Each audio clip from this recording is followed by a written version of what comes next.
മുഅ്മിനായ മനുഷ്യന്റെ കാര്യം അത്ഭുതമാണ്, സന്തോഷമാണ്. അവനേതെങ്കിലും ഒരു നന്മ കിട്ടിയാൽ അതെന്റെ പവറാണെന്നവൻ പറയൂല, എന്റെ കഴിവാണെന്ന് പറയൂല. അവൻ അൽഹംദുലില്ലാഹ്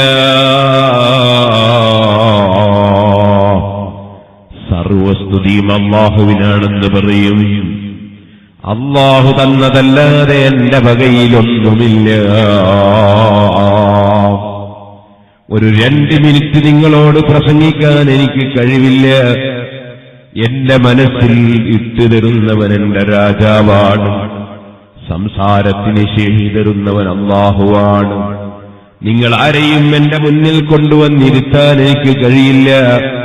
നിങ്ങളെ മനസ്സിൽ ഈ സദസ്സിലേക്ക് വരാൻ തോന്നിപ്പിക്കുന്നവൻ അല്ലാഹുവാണ്. സുഹൃത്തുക്കളെ, എല്ലാം കുല്ലും മിൻ ഇൻദില്ലാഹ്, സർവ അനുഗ്രഹങ്ങളും അല്ലാഹുവിങ്കൽ നിന്നാണ്, നമ്മുടെ പവറല്ല. അതുകൊണ്ടായിരുന്നു നബിയുല്ലാഹി സുലൈമാൻ അലൈഹിസ്സലാത്തു വസ്സലാം ലോകമൊട്ടാകെ അടക്കി ഭരിച്ച രാജാവാണ്.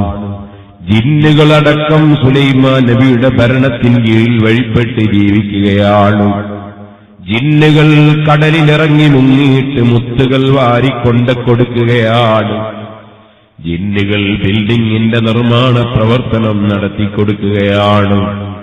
ജിന്നുകളടക്കം സുലൈമാൻ നബി അലൈഹിസ്സലാമിന് വഴിപ്പെട്ടിരിക്കുകയാണ്. പക്ഷിയുടെ സംസാരം സുലൈമാൻ നബിക്ക് വിവരം നൽകപ്പെട്ടിരിക്കുകയാണ്. മൃഗങ്ങളും പക്ഷികളുമൊക്കെ സുലൈമാൻ നബിയുടെ ഓർഡർ പ്രകാരം ചരിക്കുകയാണ്. എന്തിനധികം പറയണം, ആർക്കും പിടിച്ചാൽ കിട്ടാത്ത, ആരും ഭയപ്പെട്ടു പോകുന്ന വിഷയമല്ലേ കാറ്റ്. കാറ്റിനെ നിയന്ത്രിക്കാൻ ഏത് ഗവൺമെന്റിന് കഴിയും? ആർക്ക് സാധിക്കും? പക്ഷേ സുലൈമാൻ നബി അലൈഹിസ്സലാത്തു വസ്സലാമിന്റെ ഓർഡർ പ്രകാരം കാറ്റ് ചലിക്കുകയാണ്. സുലൈമാൻ നബിക്ക് ആവശ്യമുള്ള സ്ഥലത്ത് കാറ്റ് എത്തിച്ചു കൊടുക്കുകയാണ്. ഇത്രയെല്ലാം അധികാരം ലഭിച്ച സുലൈമാൻ നബി അലൈഹിസ്സലാത്തു വസ്സലാമിന് വലിയ അനുഗ്രഹം ലഭിച്ചപ്പോൾ അവിടുത്തെ വാക്ക് കണ്ടില്ലേ? വിനയത്തിന്റെ വാക്ക്, താഴ്മയുടെ വാക്ക്, ഒരൽപ്പം അഹങ്കാരമില്ലാത്ത വാക്ക്, സത്യത്തിന്റെ വാക്ക്. ഹാദാ മിൻ ഫളി റബ്ബി, ഇതെല്ലാം എന്റെ റബ്ബ് എനിക്ക് തന്ന ഔദാര്യമാണ്, എന്റെ റബ്ബിന്റെ വകയാണ്. ലിയബ്ലുവനി അശ്കുറു അം അക്ഫുറു, ഞാൻ നന്ദി ചെയ്യുന്നുണ്ടോ നന്ദി കേട് ചെയ്യുന്നുണ്ടോ എന്ന് എന്നെ പരീക്ഷിക്കാനാണ്.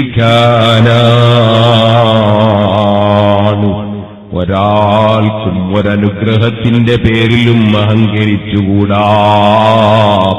സുഹൃത്തുക്കളെ, ഞാൻ വല്ലാതെ സങ്കടപ്പെട്ടുപോയി. ഞാനിവിടെ എത്താൻ വളരെ വൈകിപ്പോയി. എത്തിയപ്പോൾ ഇവിടെ ഒരു വീട്ടിൽ ചെന്നു. അവരുണ്ടാക്കിയ ചെറിയ ഭക്ഷണം കഴിക്കാൻ ചെന്നു. അല്ലാഹു ആ വീട്ടുകാർക്കും നമുക്കുമൊക്കെ ഈ നാട്ടിലുള്ള മുഴുവൻ ആളുകൾക്കും ബറക്കത്ത് നൽകട്ടെ. അവിടെ നമ്മുടെ പ്രവർത്തകന്മാര് പലരും കാത്തിരിക്കുന്നു. ഉള്ളാളത്ത് നിന്ന് വന്നവരുണ്ട്, ബാദപ്പുളിയിൽ നിന്ന് വന്നവരുണ്ട്, പല സ്ഥലത്തു നിന്നും വന്നവരുണ്ട്. അവർക്കെല്ലാം പ്രസംഗത്തിന് ഡേറ്റ് വേണം. പക്ഷേ എനിക്ക് കൊടുക്കാൻ നിർവാഹമില്ല. അവരോടൊരു നല്ല വാക്ക് പറയാനുള്ള സമയവുമില്ല. എന്റെ മനസ്സിൽ വല്ലാത്ത സങ്കടം തോന്നി. റബ്ബേ, അല്ലാഹു തന്ന ഒരനുഗ്രഹമാണല്ലോ 2 വാക്ക് സംസാരിക്കാനുള്ള കഴിവ്. എന്റേതല്ലല്ലോ, എനിക്കൊന്നുമില്ലല്ലോ, എല്ലാം എന്റെ റബ്ബിന്റേതല്ലേ. അതിന് നന്ദി ചെയ്യൽ കടപ്പാടല്ലേ. വാസ്തവത്തിൽ പ്രസംഗിക്കുന്ന എനിക്കല്ലല്ലോ സ്വാഗതം പറയേണ്ടത്, എനിക്കല്ലല്ലോ നന്ദി പറയേണ്ടത്. ഈ പരിപാടി സംഘടിപ്പിക്കുന്ന സംഘാടകർ നിശ്ചയിച്ചത് മുതലേ ഊണും ഉറക്കുമൊഴിച്ചു ഓടുകയല്ലേ. അവരെ മനസ്സിൽ ഇതൊന്ന് കഴിഞ്ഞു തീരുന്നത് വരെ മനസ്സിന് ബേജാറില്ലേ. സുബ്ഹാനല്ലാഹ്, മുസ്ലിയാർ ഒരു 5 മിനിറ്റ് വൈകിയാ വരൂല എന്ന് പറഞ്ഞ് പ്രചരണമല്ലേ? സുഹൃത്തുക്കളെ, അതെല്ലാം സഹിച്ചുകൊണ്ട് നിൽക്കുന്ന സംഘാടകർ, അവർക്കല്ലേ വാസ്തവത്തിൽ സ്വാഗതവും നന്ദിയുമൊക്കെ പറയേണ്ടത്, പ്രസംഗിക്കുന്ന എനിക്കല്ലല്ലോ. സുഹൃത്തുക്കളെ, അല്ലാഹുവിന്റെ നിഅമത്തുകളല്ലേ മുഴുവൻ വിഷയങ്ങളും. ലിയബ്ലുവനീ അശ്കുറു അം അക്ഫുറു, ഞാൻ നന്ദി കേട് കാണിക്കുന്നുണ്ടോ, നന്ദി ചെയ്യുന്നുണ്ടോ എന്നെ പരീക്ഷിക്കാനാണ് അല്ലാഹു എനിക്ക് തന്നത് മുഴുവനുമെന്നല്ലേ നബിയുല്ലാഹി സുലൈമാൻ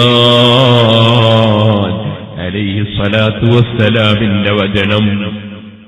അതേ സമയത്ത് അഹങ്കാരിയായ ഖാറൂനിന് ധനം കിട്ടിയപ്പോ ആ ധനം ചെലവഴിക്കേണ്ടതുപോലെ ചെലവഴിക്കാൻ പറഞ്ഞപ്പോ അത് ചെലവഴിക്കുന്നതിന് പകരം അവൻ പറഞ്ഞതെന്താ?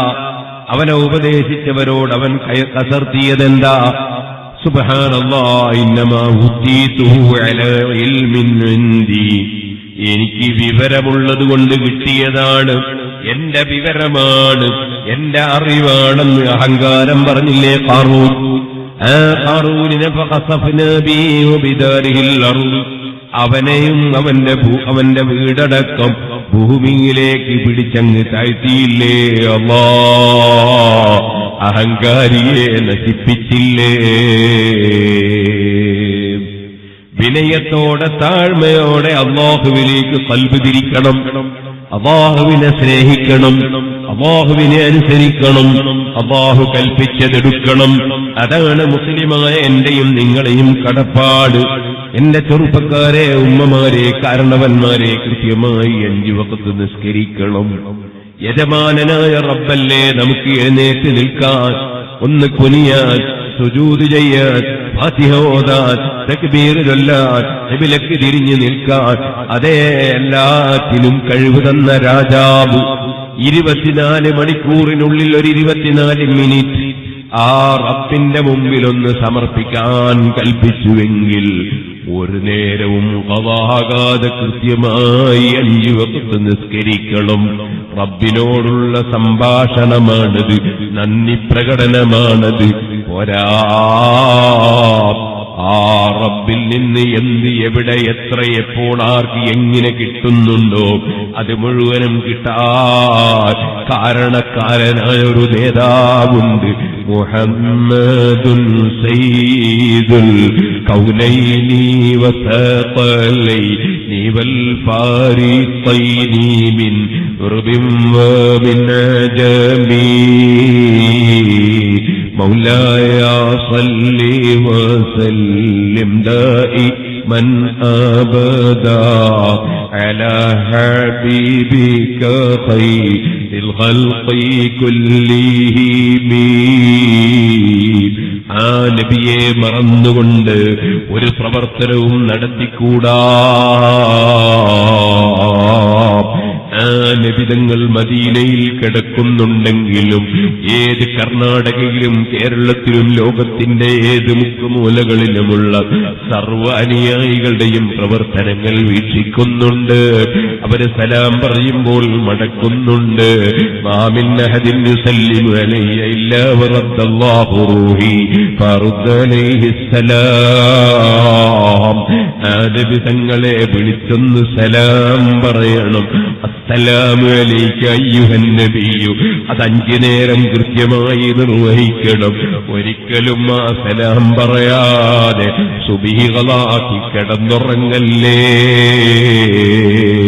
ഒരിക്കലും ആ നബിതങ്ങളുമായി ബന്ധപ്പെടാതെ നിസ്കാരം നഷ്ടപ്പെടുത്തല്ലേ. കൃത്യമായി അല്ലാഹു കൽപ്പിച്ചതനുസരിച്ച്